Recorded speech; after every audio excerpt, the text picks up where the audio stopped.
अस्सलाम वालेकुम, good morning Pakistan, north America, Canada और जहाँ जहाँ पे आगाज़ शहर की ट्रांसमिशन देखी जा रही है वहाँ पे मौजूद तमामी नाज़रीन को प्यारी सी सुबह का प्यारा सा सलाम।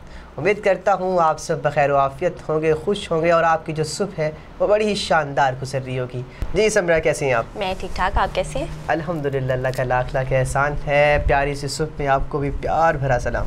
बहुत शुक्रिया, वालेकुम अस्सलाम।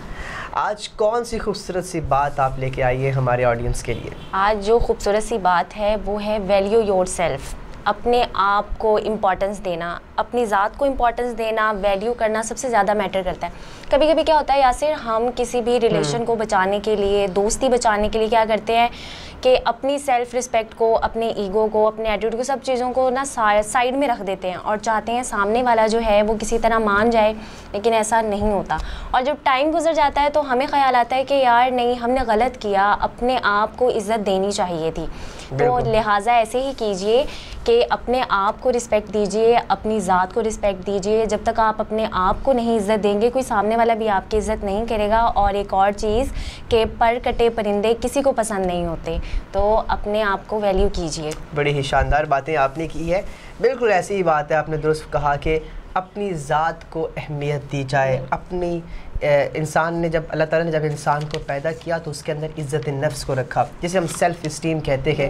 अगर आपकी इज़्ज़त नफ्स पूरी नहीं होगी, आप उसको अहमियत नहीं देंगे, तो आप ज़िंदगी के अंदर रुस्वा हो जाएंगे। लोग आपको इस्तेमाल करेंगे एक टिश्यू पेपर की तरह और आपको फेंक के चले जाएंगे।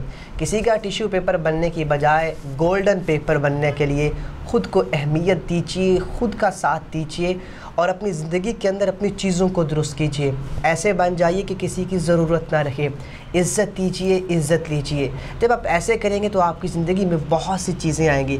देखिए, जब हम किसी पे डिपेंड नहीं करते, तो किसी पे इन्हिसार नहीं करते और किसी तो फिर हम उस इंसान से एक्सपेक्टेशंस भी नहीं रखते, तो क्योंकि हमारे लिए हमारी ज़ात अहम होती है। हाँ, रिश्ते अहम होते हैं, दोस्तियाँ अहम होती हैं, मोहब्बतें अहम होती हैं, सब कुछ अहम होता है, लेकिन सबसे पहले इंसान की इज़्ज़त नफ्स होती है। जी यासिर, तो आज आप अपने नाजरीन के लिए क्या लेकर आए हैं? जी, एक गज़ल है जो लिखी गई है जनाब ताहिर खुर्शीद अहमद साहब की तरफ से, जो हमारा टीवी के CEO हैं, और वो गज़ल मैं आप सबके सामने रखूँगा। दिन रात जिसको चाहा था वो दिल से निकल गया, ऐसा लगा कि जिस्म है पर दम निकल गया। जिस बात पर रूठ कर गुस्से से चल दिए, उस बात की मुझको ख़बर न उसको पता चला। तड़पा है रात भर वो, तड़पा है रात भर वो, ना सोया हूँ मैं भी ज़रा। मेरी अना की ज़िद ने किया उसको किया खफा। कैसे मिलूँ मैं उससे ना मिल पाएगी नज़र, कैसे मिलूँ मैं उससे ना मिल पाएगी नज़र। वो रुख फेर कर गया था तो मैं भी चला गया। आखिरी शेर जो इसका कता है वो सुनिएगा, मक्ता है। रस्मे वफ़ा के वास्ते तोड़ी जो आज ज़िद, रस्मे वफ़ा के वास्ते तोड़ी जो आज ज़िद। मैंने बढ़ाया हाथ तो वो दिल में उतर गया। हाय, ये हमारे ताहिर साहब ने लिखी है। जी, ताहिर खुर्शीद अहमद साहब ने लिखी है। बहुत ही खूबसूरत शायरी है, दिल से दिल तक का सफ़र है, उन्होंने लिखा है, जो हमने आपके सामने रखी है। जी नाज़रीन कराम, चलते हैं आज की पहली न्यूज़ की जानिब। जी, जहां पर इमरान खान साहब को बहुत से उनके करीबी साथी जो हैं वो छोड़कर चले गए, वहीं आज परवेज़ खटक ने जो है अपनी राहें उनसे जुदा कर ली हैं और अपनी एक नई सियासी जमात भी बनाने का ऐलान किया है। मतलब इमरान खान के करीब रहने वाले साथी, इक़्तिदार के मज़े लूटने वाले साथी, यानी परवेज़ खटक साहब भी खान साहब का साथ छोड़ कर चले गए हैं। जी नाज़रीन कराम, आपको बताते चलें कि कल परवेज़ खटक साहब ने सबसे पहले PTI ने उनको निकाला जब उनकी नकलो हरकत को देखा कि वो जल्द बादेर PTI को छोड़ने वाली हैं, तो PTI ने एक शो का नोटिस जारी किया और PTI से परवेज़ खटक को निकाल कर बाहर किया। उसके बाद कल प्रेस कॉन्फ्रेंस की परवेज़ खटक ने महमूद खान अचकजई के साथ। उसके अंदर उन्होंने प्रेस कॉन्फ्रेंस के अंदर बाकायदा तौर पर पाकिस्तान तहरीक-ए-इंसाफ छोड़ने का ऐलान किया और चेयरमैन PTI पे इल्ज़ामात की बौछार भी की। मैं कुछ सवालात भी रखना चाहूँगा, उसके बाद फिर बात भी करते हैं। समरा, ऐसा क्यों होता है जब इक़्तिदार में होते हैं तो वो लीडर हमें बड़ा अच्छा लग रहा होता है, 2 मरतबा हम वज़ीर आला की कुर्सी के मज़े लूटते हैं, और जिन लोगों ने छोड़ा उसमें कोई वज़ीर ख़ुराक है, कोई वज़ीर इत्तलात है, कोई वज़ीर ट्रांसपोर्ट है, मतलब सब इक़्तिदार के मज़े लूटने वाले हैं। जब ये लूटते रहते हैं, जब मुश्किल वक्त आता है तो वो फसली बटेरे एक पार्टी से निकल कर दूसरी पार्टी में चले जाते हैं। ऐसा होता क्यों है पाकिस्तान की सियासत के अंदर? देखिए, सियासत का मतलब है, अगर हम सियासत को इबादत समझ के करें तो वो उसूलों की सियासत होती है। आपको अपने मकसद पर कायम रहना चाहिए। मैं ये समझता हूँ, देखिए हर किसी की अपनी मर्ज़ी है किस पार्टी में रहे ना रहे, अपनी चीज़ें हैं और उनकी अपनी सोच है कि किस तरह उनको लेके चलना है। लेकिन हमें सबसे पहले गोल सेट तो कर लेना चाहिए कि हमें अपना एक मकसद सेट कर लेना चाहिए, अपना एक एम सेट कर लेना चाहिए, उसके मुताबिक काम करना चाहिए। जी, आप क्या कहेंगे इस बारे में? मैं बिल्कुल ठीक बात है। मैंने एक उनका प्रोग्राम देखा, निजी था चैनल में उन्होंने दिया, तो उन्होंने बड़े उससे कहा कि अगर उन्होंने मुझे अपनी पार्टी के टाइम पे कोई ओहदा दिया भी था तो उन्होंने मुझ पर कोई एहसान नहीं किया, मेरे बिना उनकी पार्टी नहीं चल सकती थी। अच्छा, मैं आपको बताता चलूँ समरा के जब हम KPK की बात करें, मैं इलेक्शंस पे नज़र रखता हूँ और हमेशा मैंने इस पर कवरेज भी की है, तो वहाँ के लोग, ये वडेरा सिस्टम वहाँ पे नहीं है। वहाँ के लोग सिर्फ और सिर्फ इलेक्टेबल्स को देख के वोट नहीं देते, बल्कि पार्टी का वोट होता है वहाँ पे कि पार्टी किसको कितना सपोर्ट कर रही है। Let's see what will happen कि इमरान खान साहब पे एक और मुश्किल आ गई है, लेकिन जो इसका कल उन्होंने एक छोटा सा एक बदला लिया, मैं कहूँगा कि टिकटॉक पे उन्होंने अपना एक अकाउंट बनाया और एक वीडियो डाली जिस पर तकरीबन 50 मिलियन व्यूज़ आ चुके हैं एक दिन के अंदर, और 1 मिलियन फॉलोअर। अभी एक दिन पूरा भी नहीं हुआ, जब हमारा प्रोग्राम नशर होगा तो उस वक्त तक 1 मिलियन जो उनके फॉलोवर्स हैं वो भी होने को करीब है। तो इतना उनकी पॉपुलैरिटी है, आप उम्मीद कर सकते हैं कि पाकिस्तान की यूथ उनकी कितना दीवानी है।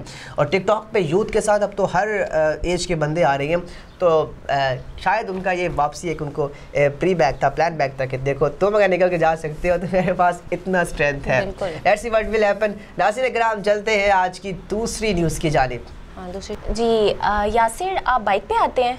जी बिल्कुल, बाइक पे आते हैं। वैसे आप ये सवाल आज क्यों पूछ रही हैं? वो इसलिए क्योंकि हेलमेट जो है वो बहुत ज़रूरी हो गया है। अब उसके जो मोटरसाइकिल सवार हैं और जो हेलमेट नहीं पहनते उनके ख़िलाफ़ क्रैक डाउन है और उनको 2000 रुपये जुर्माना भी है। बिल्कुल ऐसी बात है और मुझे ये जुर्माना लग चुका है। कल जब मैं यहाँ पे आया तो मेरी शक्ल बड़ी ही मासूमाना थी और मैं बड़ा परेशान था और मुझसे पूछा गया क्या हुआ। मैंने कहा वो हुआ जो नहीं होना चाहिए था। देखिए 2000 रुपये का जुर्माना भी लगा और उसके बाद सरजनिश भी नहीं हुई।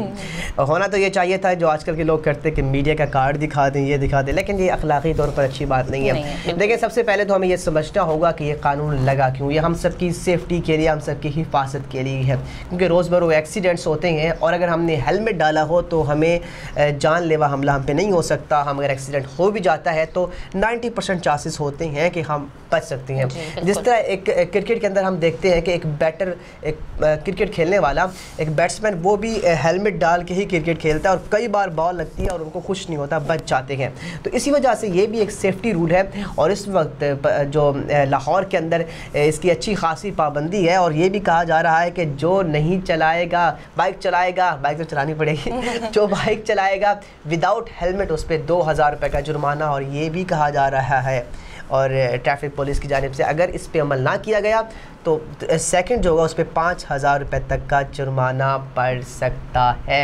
तो लाहौरियों आप तैयार हो जाओ, आपको सोचना होगा कि आपकी सेफ्टी आपके लिए इम्पोर्टेंस है, यह सब आपके लिए ही हो रहा है, तो अपनी सेफ्टी को भी मद्देनज़र रखें। जी यासिर, जैसे आजकल देखा जाए तो आजकल के यूथ में जो है डिप्रेशन बहुत ज़्यादा है और डिप्रेशन के बहुत से नुकसानात हैं, लेकिन हमारी यूथ को भी इस चीज़ के बारे में पता नहीं है, वो डिप्रेशन में चले जा रहे हैं। तो आप इस पे क्या कहेंगे? बिल्कुल ऐसी बात है कि अनएम्प्लॉयमेंट की वजह से, घरेलू नाचाकियों की वजह से, दोस्तों यारियों की वजह से और बड़ी परेशानियों की वजह से वो डिप्रेशन में चले जाते हैं।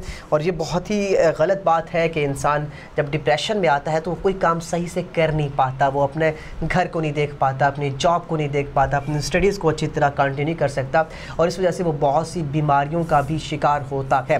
लेकिन इस सब के होते हुए बरतानवी तहकीक ने एक नया इलाज जो है इसका मुतारिफ़ करा दिया है। मैं उसके बारे में बताते चलूँ, मैं रिपोर्ट आपको पढ़ के सुनाऊँगा ताकि इसके हवाले से आपको मज़ीद जो इन्फॉर्मेशन है वो clear and sound and clear पहुँच सके।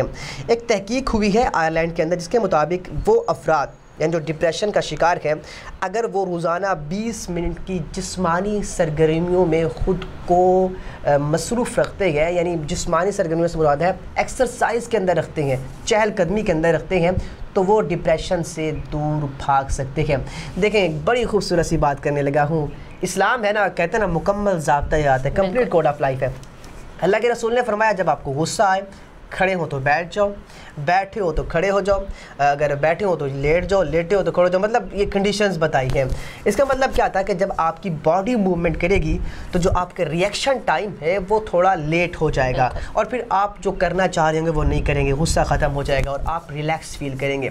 इसी चीज़ को देखते हुए एक आयरलैंड की एक मेडिकल टीम ने एक तहकीक की, अगर आप डिप्रेशन का शिकार हैं और आप परेशान रहते हैं तो आपको चाहिए कि एक्सरसाइज करें, रोज़ाना 20 से 25 मिनट अपनी एक्सरसाइज के लिए निकालें, तो ये चीज़ें आपको डिप्रेस करने से, डिप्रेशन से निकाल सकती हैं। और सबसे बड़ी चीज़, हम एज ए मुस्लिम हमें एक चीज़ और भी समझनी होगी। अगर आप डिप्रेशन का शिकार हैं, परेशान रहते हैं, तो आपको चाहिए कि आप 5 वक्त की नमाज़ पढ़ें। नमाज के साथ साथ अल्लाह की हुजूर, जब आप परेशान हो बहुत ज़्यादा तो अल्लाह की हुजूर जाइए और अल्लाह से बातें करें, यकीन करें आपको सुकून मिलेगा। जब आप अल्लाह के सामने देखें ना, अल्लाह तबारक व तआला ने कुरान पाक में फरमाया कि ऐ शख्स रोते क्यों हो, मेरे पास आ जाओ। मतलब वो 70 बाहों से ज़्यादा मोहब्बत करता है। तो समरा हमें चाहिए कि इस वक्त के दौरान एक्सरसाइज ये पार्ट है, नमाज़ पढ़ें, अल्लाह के करीब हो जाए, देखिएगा सुकून भी मिलेगा, आपकी दुनिया भी अच्छी होगी और आपकी आखिरत भी अच्छी होगी। जी नाज़रीन कराम, चलते हैं, ये जो आज की न्यूज़ थी इसको इख्तिताम के करते हैं, और अपने मेज़बान मोहम्मद यासिर हनीफ को समरा नूर के साथ इसी दुआ के साथ इजाज़त दीजिए कि आप अपना भी ख्याल रखेंगे, अपने प्यारों का भी ख्याल रखेंगे। अल्लाह निगहबान।